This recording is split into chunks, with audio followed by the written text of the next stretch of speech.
Etsy News, your place for the roundup of what's been happening this week in Etsy. And I confess, I'm feeling a tad salty today about Etsy. There's a lot of negative feeling news, in my opinion. I have sort of got some sort of positive idea. I'm saying sort of a lot. I've got some ideas for the future. I'm working on some things. I've been asking permission for certain things. But at the minute in time, I'm feeling the build-up of everything. Etsy's at a bit of a tipping point and probably kind of going to need the community help more than anything, because Etsy's not going to fix Etsy, I don't think. But anyway, let's get into it. So,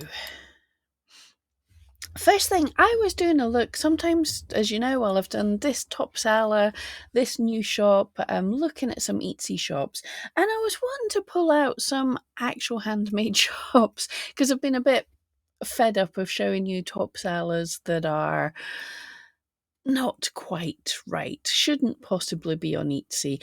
And I potentially found one. But there's something weird here. But anyway, the Green Escape, USA's premier plant grower and purveyor. It is legal and allowed to sell plants on Etsy. You grow them yourself, so I guess it's fine.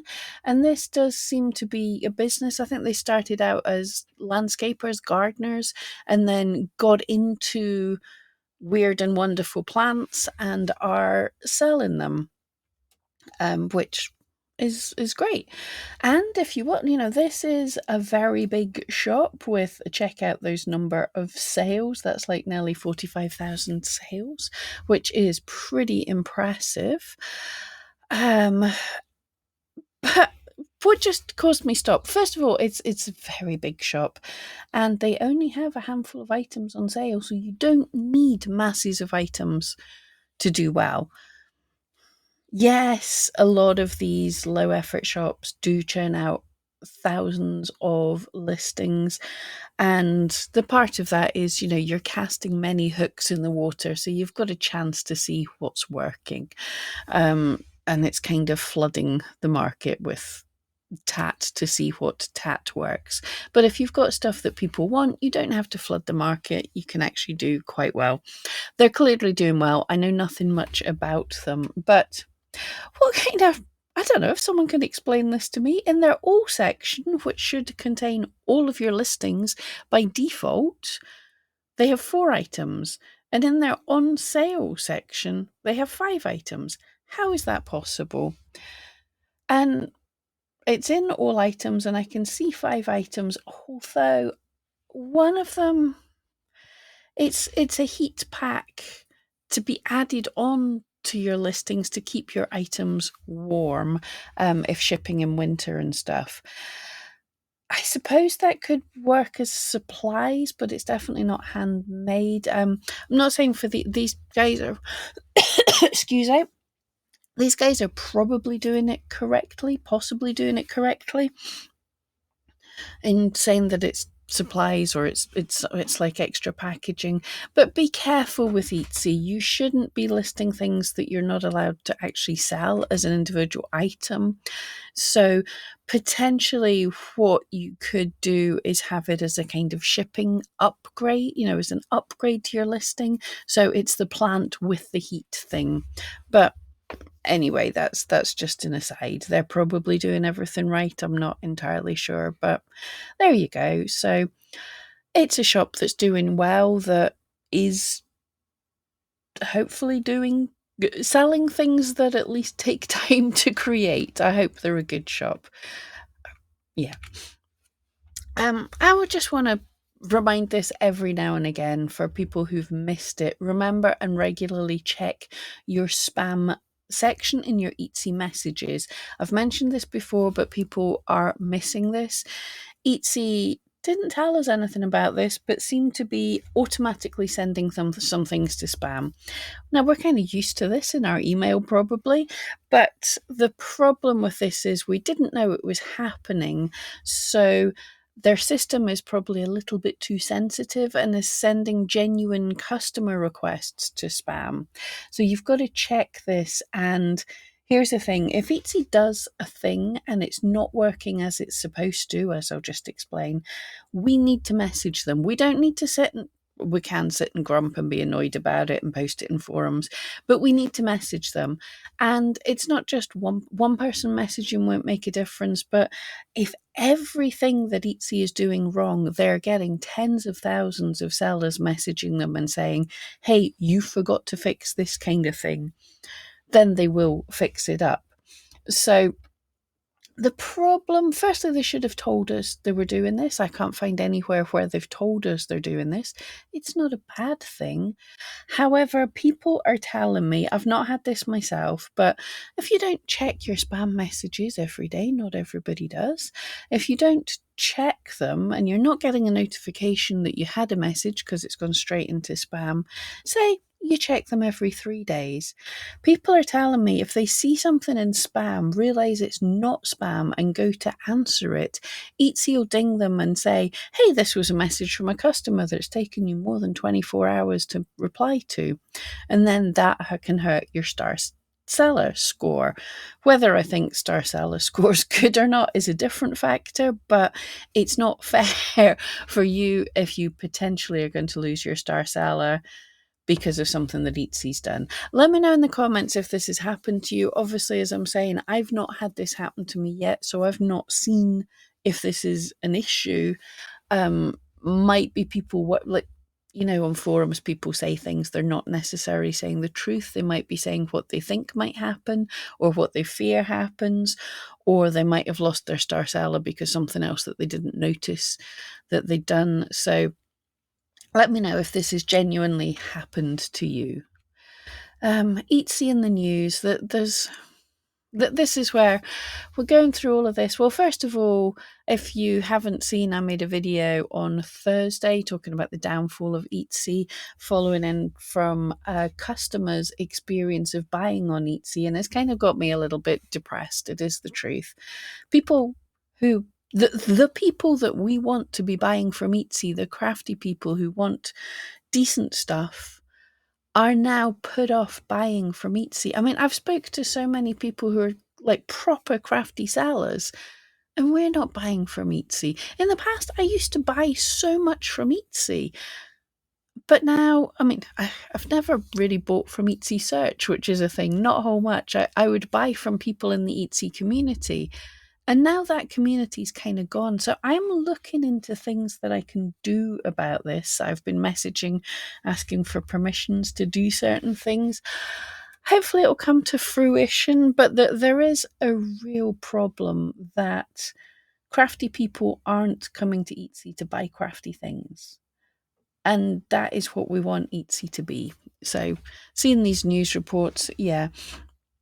So this is modernretail.co. Sellers are worried about the Amazonification of Etsy and considering other platforms.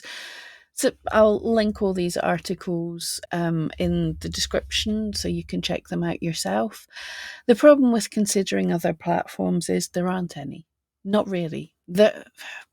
Some people might do well on Go Imagine, not on the high street. Some people are saying is starting to get mass produced and a bit sucky. Folksy, I keep meaning to do a video over. People keep asking me what happened to Folksy, and my store was open all through the Christmas season when things were busy. But basically, if you're not constantly relisting on Folksy, your listings don't get seen. Yeah. So this article, yeah, good. Much of the problem is due to Etsy's merchant growth. Well, certainly much of the problem with people not being able to get sales. The number of Etsy sellers rose 21% from 22 to 23. But this growth has come at a cost. Some merchants say they found the site harder due to increased competition, SEO troubles, and hiked fees. And the article goes in depth about all of these. And it's a very good point. Here was some more from it. The section on SEO was very interesting. So yeah, not all descriptions reflect what's being offered. A point some competing sellers say puts them at a disadvantage is sort of bad SEO doesn't necessarily put you at a disadvantage, but let's have a look. When scrolling through Etsy, they came across instances of product listings peppered with similar but unrelated buzzwords. A journal, for example, was listed as a journal, but also as a sketchbook, kids' art, a gift, and personalised drawings. A necklace was listed as being rainbow, but its stones came in one colour depending on what option a buyer picks. So the thing is, a lot of people keyword stuff. It mentions here keyword stuffing, terrible thing, and they keyword stuff wrong. They'll go, I am seeing this keyword being searched by a lot of people. It's not actually what my item is, but I'll put this keyword in. The thing is, people think that's putting you at a disadvantage, but unless the people searching for the term they're searching for see your item that's not related to the term they're searching for and click on it, then Etsy will start showing your item less. It will show it to start with because it has to kind of learn, is your item this sketchbook of kids' art when it's actually a journal? Is that what it is? So they have to take you at your word on your tags and titles to start with, and then when they learn that people aren't clicking on it. The problem from this is when people search for something and the pictures aren't clear and the title's not clear, and perhaps they'll click on a few things and realize it's not what they wanted, then the listing's getting clicks and stuff. So the algorithm thinks maybe it is relevant. It's not getting sales, but ain't nobody getting sales just now. So the algorithm isn't learning a lack of buyer satisfaction. Like we say, a good click-through rate, when people search and then they click on something in search, that's a good indication that they liked what they see there. But I would say if somebody searches and they click on a lot of things in search, then potentially what they're seeing in search, they're either the kind of person that compares lots of things. Like if I was buying a car or a wedding dress, not on Etsy for a car, obviously, but if I was buying something like that, I click on a lot of things and I'm reading it, I'm comparing, I'm going and learning about it. But if you're buying a journal, literally clicking through hundreds of listings kind of suggests that what you're clicking on isn't what you want. Because with the journal, kind of the first image should be like, yep, there's a journal that looks pretty, let's click on it, nothing wrong with that, buying that one. Everything should be on the main search page. And there is keyword stuffing where the title includes same or similar keywords over and over again.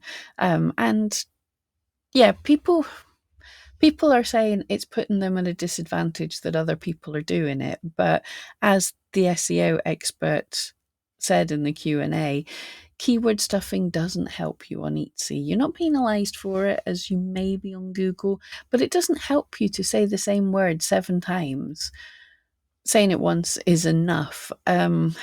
So there's more in the article here about, and this is a very good point, that has been since 2010, when Etsy moved on to relevancy instead of recency. In that, SEO for handmade sellers, it's difficult because you're an artist, you're not necessarily an SEO expert. So we probably are at a disadvantage compared to marketing people that come on Etsy and they know how to market and they're selling low item things that aren't great. So yes, if people are coming with some good marketing and some SEO experience, that will drown out people who are coming who are fantastic artists but don't necessarily know how to SEO. And I would say it kind of balances out over time if your items are great and people keep buying it. But if you're constantly being drowned out, the other thing, if people are able to make high volume things, like lots of things, then what happens is we constantly have new items, which newness ranks slightly higher in search as the algorithm's trying to learn what's good, about it. So if there's constantly new, not so good quality items constantly getting a bit of a boost, then the real quality items that take a while to make, they're not flooding the search page, basically. I think The more I'm thinking just now, the search page is not being good for handmade people. So we're going to have to think a little bit outside the box as well. SEO is a good thing, but it's more of a struggle now than it's ever been. Um, Bad timing for an Etsy glitch. You might have noticed on Monday, I think it was, is tax day. Etsy sent the message saying they were putting your deposit in the bank, and then 2 minutes later didn't, and then did. It was in the US. I'm just letting you know there was a glitch. It was fixed, obviously. Bad timing if it's on tax day and you're trying to deal with all of that. But for anyone that had the issue, I think it was on Monday. But for anyone who had the issue, it wasn't just you, it was an Etsy glitch. But this is just in the past. E-commerce Bytes reported on it. It was in all the forums, people kind of freaking out. It wasn't just you, but I'm just letting you know. More Etsy in the media. Um, Another article from PCMag.com, and it's an interesting one. PC Mag, which is obviously into technology and stuff, talking about Etsy, and sort of talking negatively about AI, which is interesting. Is AI ruining Etsy? Loosening definition of handmade frustrates artists and buyers. And I think that's the thing. As artists, we can get frustrated. I mean, I look at the AI stuff, and to me, it's sort of different. There's certain AI stuff, it has a style of its own. And if you like that, that's fine. But you can see it's AI. It's not, it's like when you use ChatGPT to write descriptions for you or something, you can read it and go, yeah, that wasn't written by a human. It's the same with the art, even when they don't have too many fingers and necks in the wrong place and whatever else. Even when it's good, you can tell it's AI. And it's not a style I hate. So, yeah, as an artist, I don't think it's necessarily in competition with me. It's a different thing. For for instance, if someone just leaving home and going to uni or something wants a poster for their wall, probably AI art is what they want. That's fair enough. But if you're a bit older and want to invest in some decent art, then you don't want to buy AI art. You want to buy something decent. And the student in the university dorm room, as it were, isn't going to, that's not a lost sale for a real artist, as it were. But a Reddit user had this is a very good thing. The fact that AI isn't listed anywhere who purchased a stock photo on Etsy that seemed suspiciously low cost with glowing reviews. I was so mad at myself for not noticing it was AI before purchasing. Yeah, I've seen some shops that are saying AI generated, and I think to an extent, if that's something you like, then absolutely support the shops that are saying, being upfront and honest and saying this is how I did it. Because AI still, there is still some kind of a skill there.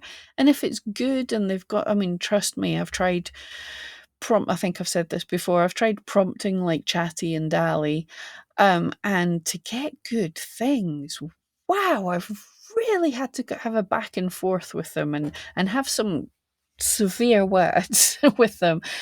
I would never do AI art just because literally I would be bold from pulling my own hair out. But if people are doing it and being honest that they're doing it and people want to buy it, I don't have a problem with that. But it would be nice if people were able to search for AI and not AI. There's another interesting thing here. There's a lot of stock photos with AI on Etsy. Now, sellers can sell stock photos generated with AI because you might be using them on your website or something. But for most people, unless you're selling digital, if you're selling digital designs and you want to buy a stock photo that says, hey, this is what your digital design could look like, that's okay. You can't buy a stock photo on Etsy if you're selling print on demand. Etsy a lot of people miss this. Etsy is quite clear in its policies that if you're selling something like print on demand, your photographs have to either be of you having physically bought that print on demand thing and showing your exact thing, or it has to be the mock ups that came from your print on demand company of the very item. That's it. You can't buy stock photos and put your designs on them.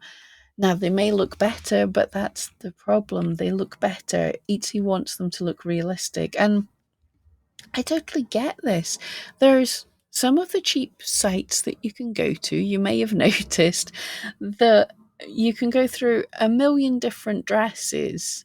I've seen this, I can't remember where it was.